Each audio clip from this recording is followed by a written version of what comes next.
এই গ্রামের মানুষ রাত নামলেই দরজা জানালা বন্ধ করে দেয়, কারণ বলা হয় রাতে ঘুরে বেড়ায় ফুচকাওয়ালা পেটনি।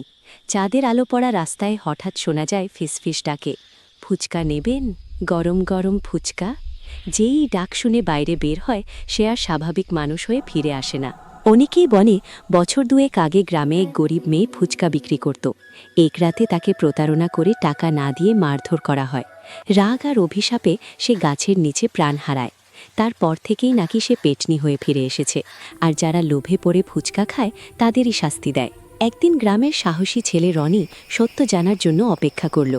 রাত গভীর হলে রাস্তায় দাঁড়িয়ে থাকতে কুয়াশার ভিতর থেকে লম্বা চুল, লাল চোখওয়ালা পেটনি এগিয়ে এলো। ঠান্ডা হাওয়ার সঙ্গে তার কণ্ঠ কাঁপছিল। ফুচকা নেবেন?